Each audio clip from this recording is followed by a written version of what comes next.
Hello, I'm Lee Lunsford. I'm a professor in the mathematics department at Longwood University.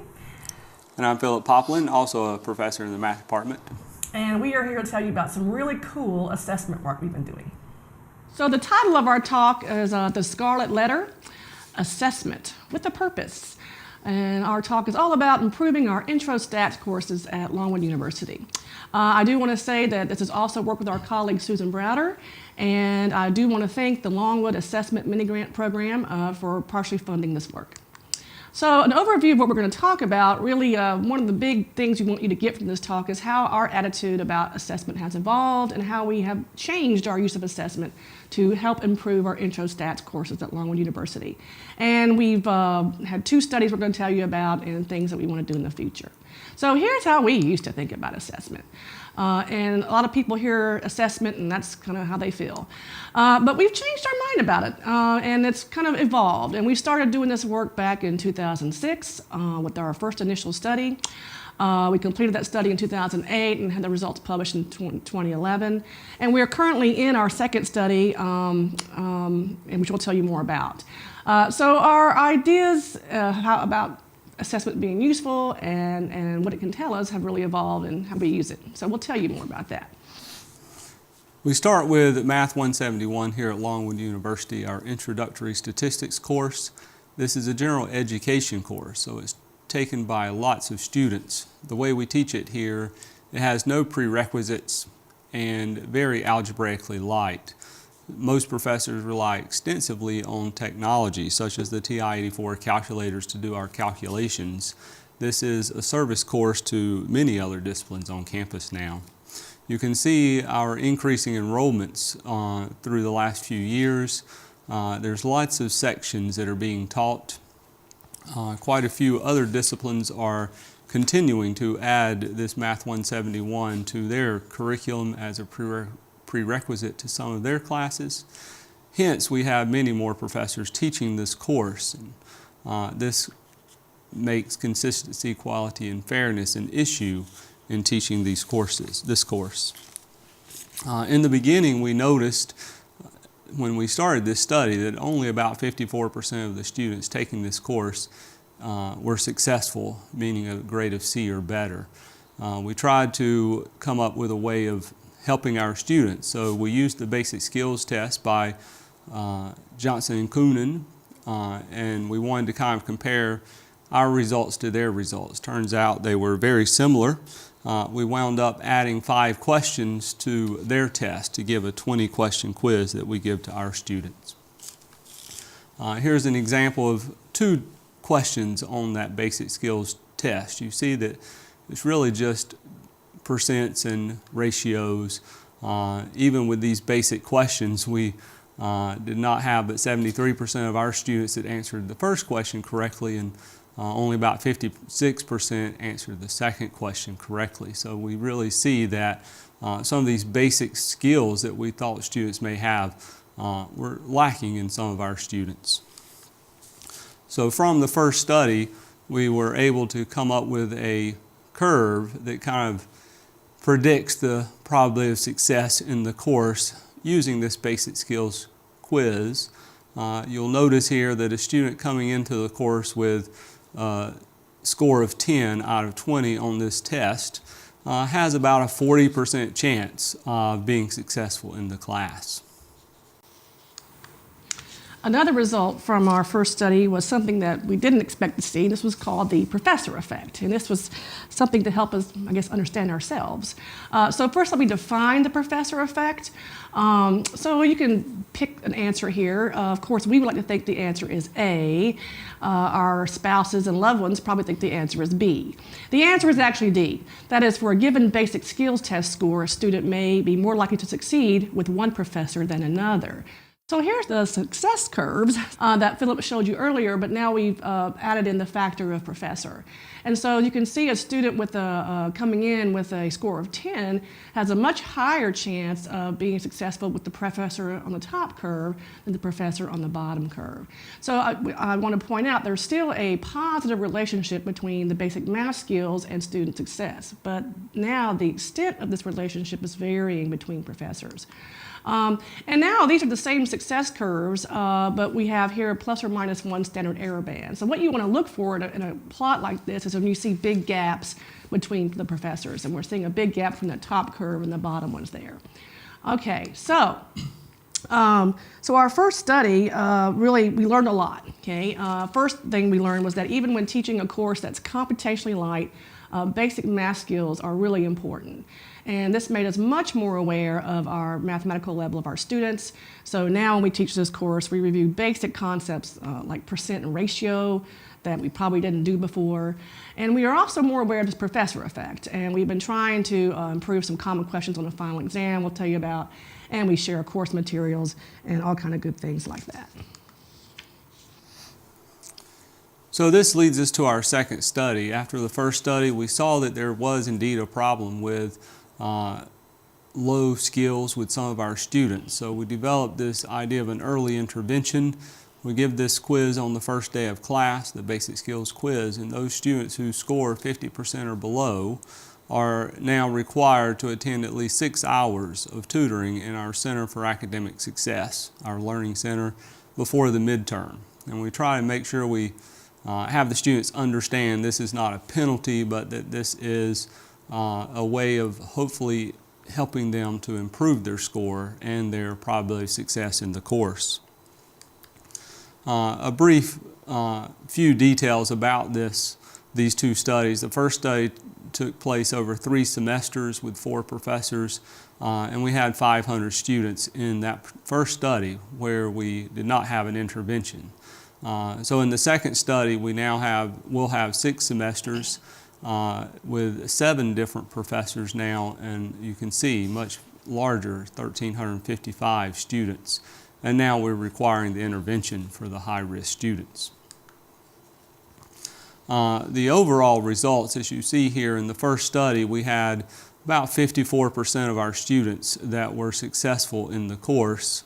And now in the second study that we require the intervention for the lower students, at-risk students, we have increased our success rate to 65%. It turns out that about 25% of our students in both studies, about 1/4 of our students, score less than 50% on this test. And so what we're interested in, of course, is what are the reasons if our success rate has increased, what can we attribute that to?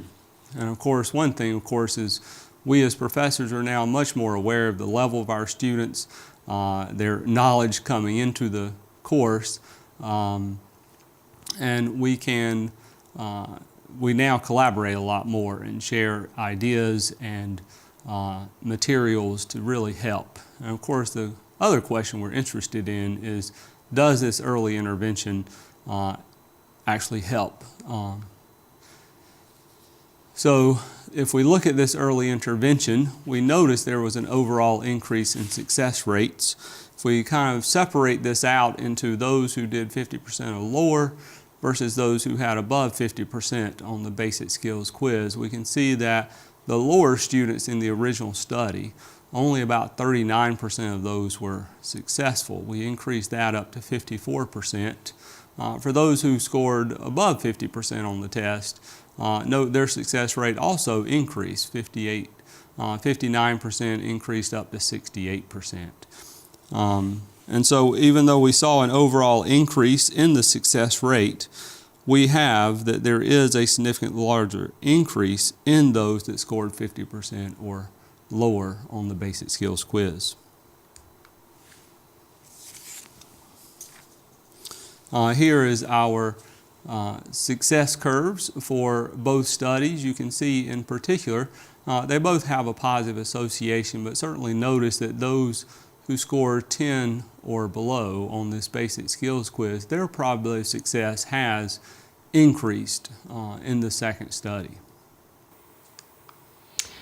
So we also found that the professor effect was still significant in our second study. So here we see the first study, the professor effect, the success curves for the 4 professors in that study. And here we have our second study with the 7 professors. And so we still see a pretty big gap between the top and the bottom.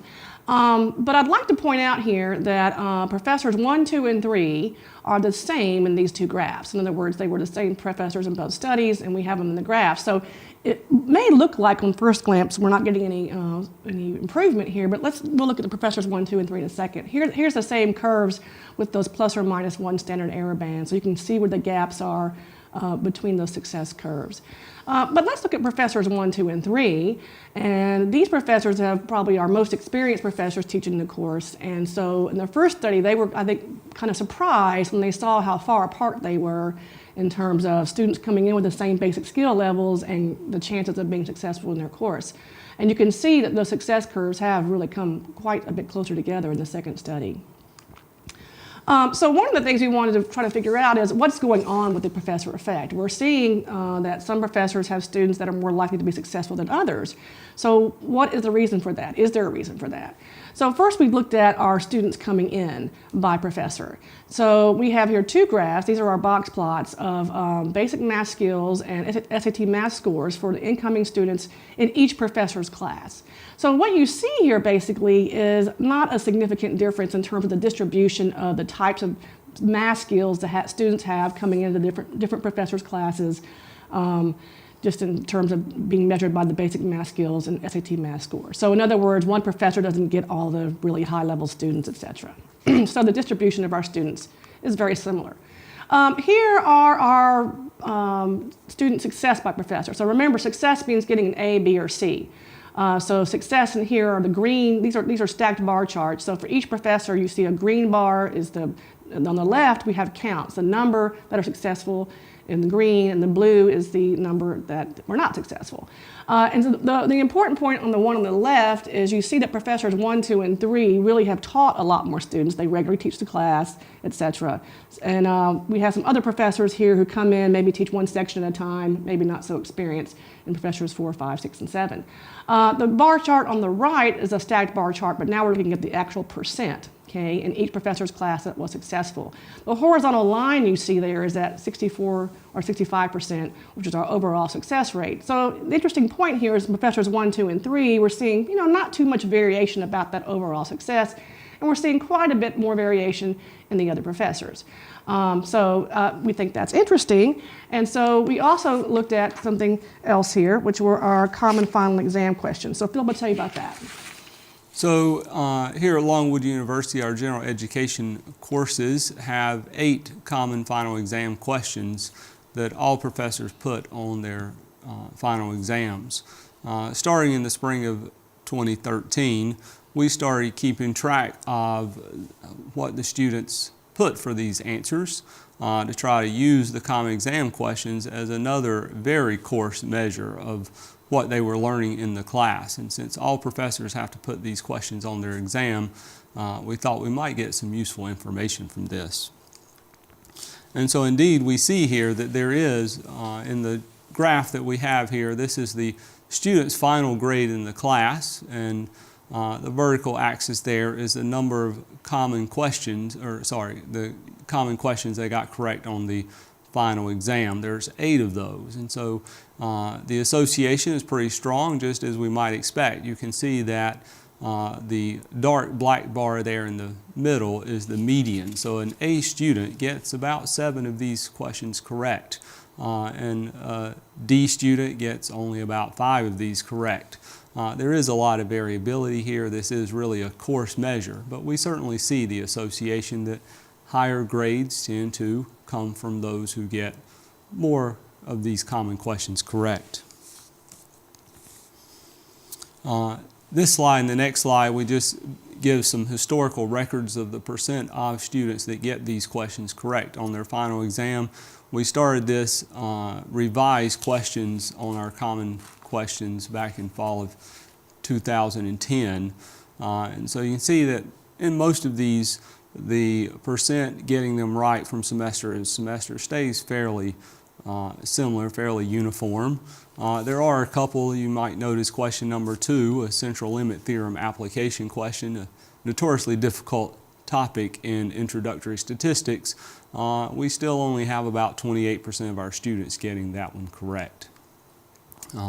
And here the last 4 questions, and you might notice that the last question we have about 90% getting those right. We like these common questions because they are very basic questions on introductory statistics.